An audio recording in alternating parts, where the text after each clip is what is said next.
567. அதுக்கு முன்னாடி 1299, 1189, 1149, 1091, 1103. இதெல்லாம் கிடையாதுங்க. மேஜிக் பிளாங்கெட் 3 தினங்களுக்காக மட்டும் கிட்ஸ் பெஸ்டில் 567 567 ரூபாய்க்கு கிடைக்க போகுது. வேணுங்கிறவங்க வாங்கிக்கோங்க. ஒரு சூப்பரான காம்போ ரெடி ஆகிட்டு இருக்கு. 2 தினங்கள் வெயிட் பண்ணுங்கள், வேறு லெவல் காம்போவாக இருக்கும். ஸோ அந்த 3 தினங்கள் இந்த மேஜிக் பிளாங்கெட் 567க்கு கிடைக்கும். 567 ரூபா. கீழே லிங்க் இருக்குது, வேணுங்கிறவங்க வாங்கிக்கோங்க. மேஜிக் பிளாங்கெட்டை பற்றி கடைசியில் எக்ஸ்பிளைன் பண்ணுறேன், பார்த்துக்கோங்க. ஜோ பைடன் அவர்கள் கடைசியாக என்ன சொல்கிறாரு? மச்சான், நான் இந்த பதவி விட்டு விலக போகிறேன் மச்சான். நம்ம என்ன செஞ்சிடலாம், செம்மையாக ஒரு கேம் விளையாடலாம் மச்சான். இது உண்மையிலேயே ஜோ பைடன் அவர்களுடைய கேமாலாம் எனக்கு தெரியலைங்க. ஆனால் அச்சு பெசங்காமல் நம்ம என்னெல்லாம் நினச்சோமோ அதெல்லாமே நடந்துகிட்ருக்கு. ஒரு 25-24 பில்லியன் அமெரிக்க டாலர் உடனடியாக எனக்கு வேணும் அப்படின்னு சொல்லி நிற்கிறாரு ஜோ பைடன் அவர்கள். என்னையா 24 பில்லியன் அமெரிக்க டாலரா? இந்திய கணக்குப்படி எவ்வளோ வரும் அப்படிங்கிறதும், ஏன் இந்த 24 பில்லியன் அவர் கேட்குறாரு அப்படிங்கிறதும், உக்ரைனுக்காக இவர் எப்படி உதவி செய்ய போகிறார் அப்படிங்கிறதையும் இந்த ஒரு பதிவில் பார்க்க போகிறோம். டிபி டிப்ஸ் எல்லாத்தையும் பார்த்துடலாமா?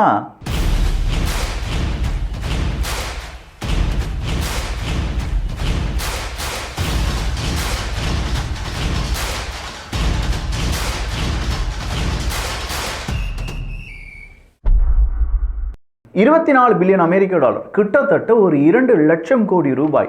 இது ஏன் அப்படின்னு கேட்டால், உடனடியாக அமெரிக்கா எனக்கு இந்த 2 லட்சம் கோடி ரூபாயை தரணும். அது தர்றதில் 16 பில்லியன் அமெரிக்க டாலரை நம்ம அமெரிக்காவுக்கு தேவையான ஆயுதங்களை வாங்கிடலாம். ஏன்னா நம்ம அமெரிக்கா நிறைய உதவிகளை உக்ரைனுக்கு செஞ்சுட்டோம். நிறைய வெப்பன் அப்படிங்கிறது நம்முடைய ஸ்டாக் பீல்ஸில் இல்லை. அதெல்லாம் ரீஃபில் பண்ணுறதுக்கு ஒரு 16 பில்லியன், மீதம் இருக்கும் 8 பில்லியன் அது உக்ரைனுக்கு உதவி செஞ்சிருவோம்ப்பா. பாவம், நம்ம இல்லைனா யார் அந்த பிள்ளையை பாதுகாப்பது? அப்படி பாதுகாக்காமல் போயிட்டாங்கன்னா ரஷ்யா ஜெயிச்சிராதா?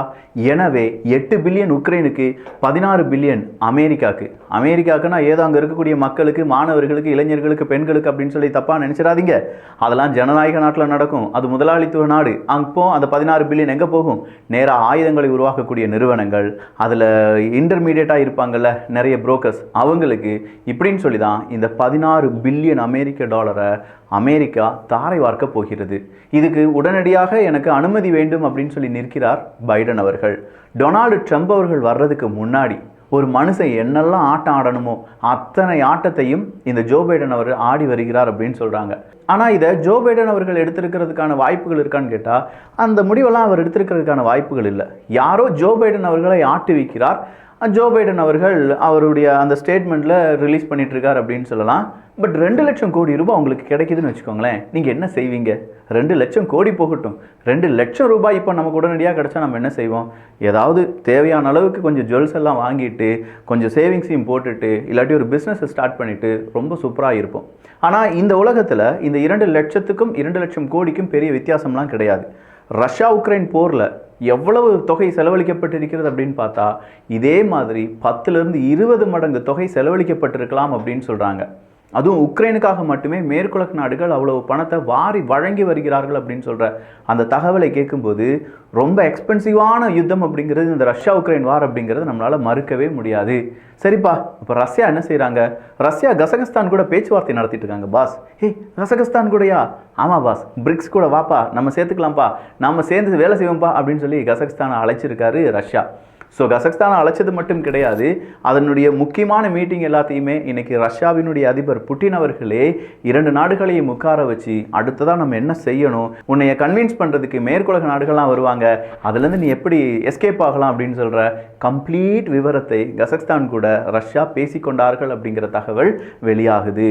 ஸோ நண்பனை எப்போவுமே நம்ம கூடயே வச்சுருக்கணும், பகைவனை எப்போவுமே நம்ம கண்காணிச்சுக்கிட்டே இருக்கணும் அப்படின்னு சொல்கிறத புட்டின் அவர்கள் கரெக்டாக செஞ்சிட்ருக்காரு. ஆனால் எல்லாரையும் புட்டின் அவர்கள் நம்பி விடுவாரா அப்படின்னு பார்த்தா அது கிடையாது.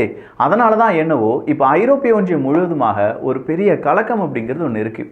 ஏன்னா எப்போ பார்த்தாலும் ரஷ்யாவினுடைய அதிபர் புட்டின் அவர்கள், ஜோ பைடன் அவர்கள் அப்படிங்கிற பேச்சு தான் அடிபடுதே தவிர டொனால்டு ட்ரம்ப் அப்படிங்கிற ஒரு பெயர் அடிபடலை. அப்போ டொனால்டு ட்ரம்ப் அவர்கள் வர்றதுக்கு முன்னாடி அமெரிக்கா இதுலேருந்து எஸ்கேப் ஆயிடுவாங்க, ஒரு கோல்டு வார் ஸ்டேட்டுக்கு அமெரிக்கா போயிட்டு அப்படியே மூடி மறைச்சிடுவாங்க, அதன் பிறகு இந்த பிரச்சனையெல்லாம் நாம தான் சால்வ் பண்ணணும்னு சொல்லி ஐரோப்பிய ஒன்றியம் நினைச்சிட்டு இருக்கிற நேரத்தில் தான் திடீர்னு பார்த்தா இஸ்ரேல் ஹிஸ்புல்லா யுத்தம் அப்படிங்கிறது முடிவு பெறுகிறது.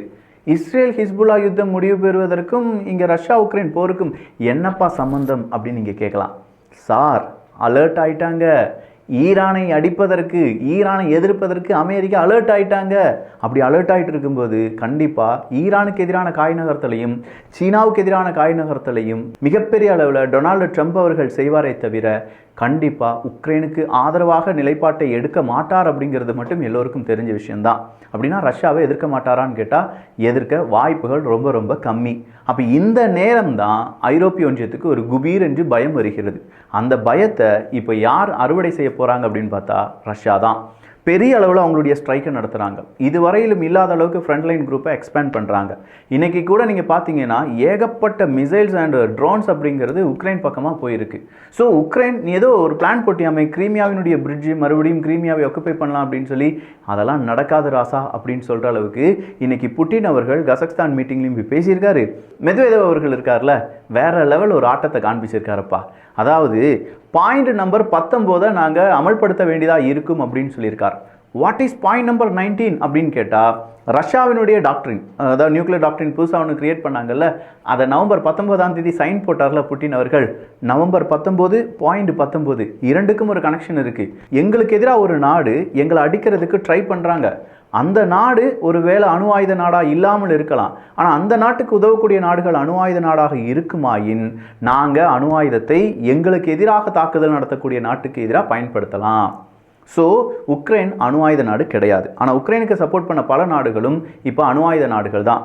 எனவே ஆர்டிக்கிள் இல்லாட்டி பாயிண்ட் நம்பர் 19 பொறுத்த வரைக்கும் ரஷ்யாவுக்கு ஃபுல்லாக என்ன இருக்குது, சப்போர்ட் இருக்குது, இல்லாட்டி ரஷ்யாவுக்கு அவங்களுக்கு உரிமை இருக்குது உக்ரைனை அடிப்பதற்கு. இதுதான் ரஷ்யாவினுடைய அரசியல் சாசனம் சொல்வது. அதுவும் நியூக்ளியர் டாக்டரினை வேற அவங்க மாற்றி அமைத்த காரணத்தினால் இந்த பாயிண்ட் 19 இன்வோக் பண்ணணும் அப்படின்னு சொல்கிறார் மெத்வேதேவ் அவர்கள். இதை சொல்கிறதுக்கு இன்னொரு காரணம் இருக்குது. இந்த டொனால்டு ட்ரம்ப் அவர்கள் வர்றதுக்கு முன்னாடி இவர் என்ன நினைக்கிறாராம், ஜோ பைடன் அவர்கள் உக்ரைனுக்கு எப்படியாவது அணு ஆயுதங்களை கொஞ்சம் கொடுத்துடணும்ப்பா, அணு ஆயுதத்தை கொடுத்து இதெல்லாம் இப்படி தான் பயன்படுத்தணும் அப்படின்னு சொல்லி டாக்டிக்கல் நியூக்ளியர் வெப்பனாலும் கொடுத்து ரஷ்யா மேலே ஒரு ஏவிட்டோம்னா நம்ம அரசாண்டதுக்கு சரியாக இருக்கும் அப்படின்னு சொல்லி ஜோ பைடன் அவர்கள் நினைக்கிறாரோ என்னவோ. அப்போது இந்த இன்ஃபர்மேஷன் இன்னைக்கு ப்ளூம்பெர்க்லேருந்து எல்லாருமே செய்தியாக வெளியிட்டிருந்தார்கள். இதை தான் மெத்வேதேவ் அவர்கள் கையில் பிடிச்சு வச்சுக்கிட்டு எனக்கு எதிராக நீ அணு ஆயுதத்தை போட போகிற அப்படின்னா உங்களுக்கு எதிராக நாங்கள் என்ன வேணாலும் செய்யலாம்யா, பாயிண்ட் 19 வரட்டும், பாயிண்ட் வரட்டும்னு சொல்லிட்டு ரஷ்யாவினுடைய அதிபர் புட்டின் அவர்களுக்கு மிகப்பெரிய ஒரு ஹிண்ட்டை கொடுத்துட்டு இருக்கார். என்ன நடந்தாலும் சரி அணு ஆயுதத்தையே நாங்கள் கையில் எடுக்க மாட்டோம்னு சொல்லிட்டு இருந்த ரஷ்யாவை இப்போ என்ன நடந்தாலும் அணு ஆயுதம் தான் தீர்வு, அணு ஆயுதம் தான் தீர்வு அப்படின்னு சொல்லி பலமுறை சொல்ல வைத்த யுத்தம் இந்த ரஷ்யா உக்ரைன் போர் அப்படிங்கிறது தான். சரி விக்கி, அப்போ இந்த 24 பில்லியன் அமெரிக்க டாலர் சொன்னில, அதாவது 2 லட்சம் கோடி ரூபாய், இதில் 8 பில்லியன் அமெரிக்க டாலர் உக்ரைனுக்குன்னு சொன்னில, உக்ரைன் அவ்வளோ பெரிய ஆயுதங்களாக வாங்கிட்டாங்கன்னா ஒரு விஷயம், உக்ரைன் 8 பில்லியன் அமெரிக்க டாலருக்கு ஆயுதங்களை வாங்க முடியுமான்னு சொல்லி யோசிச்சு பாருங்க. உக்ரைன் யார்கிட்ட இந்த ஆயுதங்களை வாங்கியாக வேண்டும்? இப்போதைக்கு அமெரிக்காட்ட இருந்து தான். ஏன்னா ஐரோப்பிய ஒன்றிய நாடுகள்கிட்ட யார்கிட்டையுமே இவ்வளோ ஆயுதங்கள்லாம் கிடையாது. வாங்கின ஆயுதங்கள் எல்லாமே யூஸ்ட் ஐட்டம். இந்த ஆயுதங்கள் வெப்பன் கிரேவியார்டுன்னு சொல்லக்கூடிய பல இடங்கள், காய்லாங்கடையெல்லாம் நம்ம சொல்லுவோம் பார்த்தீங்களா, அங்கே இருக்கக்கூடிய ஆயுதங்களை வேற பிறக்கி வித்துட்டாங்க உக்ரைனுக்கு. இல்லாட்டி நாங்கள் உதவி செய்கிறோம் அப்படிங்கிற பேரில் அதை எழுதி வச்சுட்டாங்க. இப்போ அவங்கவுங்க கவர்மெண்ட் கணக்கு எடுத்து பார்த்தோம்னா உக்ரைனுக்கு இத்தனை லட்சம் கோடி ரூபாய் நம்ம செலவு பண்ணியிருக்கோம் அப்படின்னு சொல்லி அதில் ஒரு செலவு கணக்கு ஏறிடுச்சு. அப்போ யார்கிட்ட இருந்து ஆயுதங்களை வாங்க முடியும்? அதிகப்படியான ஆயுதங்கள் அமெரிக்காவிடமிருந்து தான் வாங்கப்பட வேண்டும். ஆனால் அமெரிக்கா என்ன சொல்கிறாங்க, நம்மகிட்ட ஆயுதம் இல்லை, அதனால் 16 பில்லியன் அமெரிக்க டாலர், உக்ரைனுக்கு 8 பில்லியன் அமெரிக்க டாலர். நேராக 16 பில்லியன் அமெரிக்க டாலரும் இங்கே இருக்கக்கூடிய ஆயுத நிறுவனங்களுக்கு வருமா? 8 பில்லியன் அமெரிக்க டாலர் அங்கே போகுமா? உக்ரைன் என்ன செய்வாங்க, அமெரிக்கா கூட ஒரு டீல் போடுவாங்க, எனக்கு இவ்வளோ ஆயுதங்கள் வேணும்னு. அதுக்கு அமெரிக்கா காசு கேட்கும்ல, அந்த 8 பில்லியன் அமெரிக்க டாலர் இருக்கல இப்போ உக்ரைன்ட்ட, அதை அப்படியே யார்கிட்ட கொடுத்துருவாங்க? அமெரிக்காவினுடைய ஆயுத உற்பத்தியாளர்களிடம் கொடுத்துருவாங்க. என்ன விக்கி, 24 பில்லியன் அமெரிக்க டாலர் அமெரிக்காவினுடைய வரி கொடுக்கக்கூடிய மக்களுடைய பணம், அமெரிக்காவுக்காக கஷ்டப்படக்கூடிய மக்களுடைய பணம் 24 பில்லியன் அமெரிக்க டாலர். அதில் 16 பில்லியனை கூட அமெரிக்காவினுடைய தனியார் நிறுவனங்களுக்கு கொடுக்குறாங்கன்னு வச்சுக்கிட்டாலும் 8 பில்லியனும் சுற்றி வளைச்சு பார்க்க போனால் மறுபடியும் அதே அமெரிக்காவினுடைய ஆயுத தனியார் நிறுவனங்களுக்கு போயிருதேன்னு பார்த்தா காலங்காலமாக இதுதான் சார் நடந்துட்டு இருக்கு. இதை எதிர்த்து தான் சார் டொனால்டு ட்ரம்ப் அவர்கள் டீப் ஸ்டேட்டு அமெரிக்காவை ஆட்சி செய்து கொண்டிருக்கிறது, நான் வந்தால் டீப் ஸ்டேட்டை இல்லாத ஸ்டேட்டாக மாற்றிடுவேன் அப்படின்னு சொன்னார் பார்த்தீங்களா. இதுதான் பெரிய அளவில் பிரச்சனையாக மாறி நிற்கிறது. இந்த டீப் ஸ்டேட்டுக்கு எதிராகத்தான், இந்த மோனோபோலிக்கு எதிராகத்தான் ஒரு மல்டிபோலார் வேர்ல்டு அப்படிங்கிறது உருவாக வேண்டும் என்பது ரஷ்யா மற்றும் சீனா, இந்தியாவினுடைய கனவு. அது கூடவே இப்போ அந்த டீப் ஸ்டேட்டுக்கு எதிராக டொனால்டு ட்ரம்ப் அவர்களும் ஒன்று சேர்ந்து விட்டார்கள் என்றால் நிச்சயமாக வேற லெவல் ஆட்டம் 2025லேருந்து 2029 வரை இருக்கும். அப்போ டீப் ஸ்டேட் பெரிய அளவில் எதுவுமே செய்ய முடியாத அமெரிக்காவில் அப்படின்னு கேட்டால் மறுபடியும் பிளாக் லைஃப்ஸ் மேட்டர் அப்படிங்கிற மாதிரி பெரிய பெரிய பிரச்சனைகள் தானாக புதுசாக உருவாகும் அப்படின்னு சொல்கிறாங்க. நம்ம ஊரில் ஆட்சி கவிழ்ப்பெல்லாம் கேள்விப்பட்டிருக்கோம்ல. ஆனால் இனிமேல் அடிக்கடி அமெரிக்காவில் ட்ரம்ப் அவர்களுக்கு எதிராக கொந்தளிக்கக்கூடிய மக்கள், ட்ரம்ப் அவர்களுக்கு எதிராக பெரிய அளவில் அவங்களுடைய பதவியை ராஜினாமா செய்யக்கூடிய லா மேக்கர்ஸ் அப்படின்னு சொல்கிற செய்தியை நாம் அடிக்கடி பார்க்கலாம். இதுக்கெல்லாம் யார் காரணம்? 24 பில்லியன் அமெரிக்க டாலர் மட்டும் கிடைச்சா போதுமா? அவங்க சாப்பிட வேண்டாமா? இன்னொரு 50 பில்லியன் 100 பில்லியன் அமெரிக்க டாலர்லாம் அங்கே இருக்கக்கூடிய தனியார் நிறுவனங்களுக்கு வேண்டாம்? என்ன வைக்கி இப்படி பேசிகிட்டு இருக்க? சிம்பிளாக சொல்லப்போனால் ஆயுத விற்பனையை அசுர வேகத்தில் நடத்தி கொண்டிருக்கிறார் ஜோ பைடன் அவர்கள். இதை எப்படி, ஏன், எதுக்காக அப்படின்னு சொல்லி நாம் யோசிக்கிறதுக்கு முன்னாடி இதெல்லாமே முடிஞ்சு அவங்கவுங்க பாக்கெட்டை நம்பிரும். கடைசியாக பார்க்க போனால் உக்ரைன் பாவமாக சோகமாக நின்றுட்டு இருப்பாங்க. என்ன, டொனால்டு ட்ரம்ப் அவர்கள் வந்து விடுவார், ஜோ பைடன் அவர்கள் போய் விடுவார், ட்ரம்ப் அவர்களுடைய நண்பனான புட்டின் அவர்கள் உக்ரைனை உண்டு இல்லைன்னு செய்ய போகிறார். பார்க்கலாம், தொடர்ந்து பார்க்கலாம். அதுக்கு நீங்கள் செய்ய வேண்டியது வியூகம் அப்படிங்கிற சேனலை சப்ஸ்கிரைப் மட்டும் பண்ணி வச்சுக்கோங்க. 4 நண்பர்களுக்கு பகிரலாம். சொல்லப்போனால் எல்லாருக்கும் ரெக்கமெண்ட் கூட பண்ணலாம். நல்ல சேனல்ப்பா, சூப்பராக சொல்கிறாருப்பா, கஷ்டப்படுறாருப்பா, கொஞ்சம் சப்ஸ்கிரைப் பண்ணிருப்பா அப்படின்னு நீங்கள் சொன்னீங்கன்னா ஹாப்பி அண்ணாச்சி. நான் முதலே சொன்ன மாதிரி கிட்ஸ் பேஸ்ட்ரியில் 3 தினங்களுக்காக இந்த மாதிரியான மேஜிக் பிளாங்கெட், குழந்தைகளுக்கான மேஜிக் பிளாங்கெட். மேஜிக் பிளாங்கெட்னா நம்ம பெட்ரூமில் நம்ம குழந்தைகளுக்கு இந்த பிளாங்கெட்டை கொடுத்துட்டோம். ரொம்ப சாஃப்டாக இருக்கும். பெட்ரூமில் இருக்கக்கூடிய லைட்ஸ்லாம் இருக்குது பார்த்தீங்களா, அந்த லைட்ஸை அப்சர்வ் பண்ணிவிட்டு எப்போ நீங்கள் லைட் ஆஃப் பண்ணுறீங்களோ அப்போது இது க்ளோவாக ஆரம்பிக்கும். இதில் இருக்கக்கூடிய டிசைன்ஸ் எல்லோ கலரில் க்ளோ ஆகும்போது அதில் வெரைட்டி ஆஃப் டிசைன்ஸ் இருக்கும். குழந்தைகள் அதை பார்த்தே கதை பேசுகிற மாதிரியே இருக்கும்.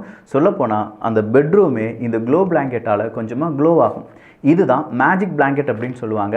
இதில் யூஸ் பண்ணியிருக்கக்கூடிய மெட்டீரியலாக இருக்கட்டும், இல்லாட்டி பெயிண்டாக இருக்கட்டும், ரேடியேஷன் கிடையாது. லைட் அப்சர்வ் பெயிண்ட் அப்படின்னு சொல்லுவாங்க. முழுக்க சேஃப்டியானது தான். இந்த மேஜிக் பிளாங்கெட்டை தான் பல இணையதளமும் 1200 1500 2000 வித்துட்டு இருக்காங்க. மினிமமாக 1100 குறைஞ்ச எதுவும் வாங்க முடியாது. பட் கிட்ஸ் பெஸ்டியில் நல்ல ஆஃபராக 3 டேஸுக்கு 5, 6, 7 வேணா வாங்கிக்கோங்கப்பா. கீழே லிங்க் இருக்குது. கம்பேர் பண்ணி பார்த்துக்கோங்க, ப்ரைஸை பார்த்துக்கோங்க, ரிசர்ச் பண்ணிக்கோங்க. கடைசியாக கிட்ஸ் பெஸ்டியில் வாங்கிக்கோங்க. நல்லதை பகிர்ந்து நல்ல சமுதாயத்தை உருவாக்குவோம். நன்றி, வணக்கம்.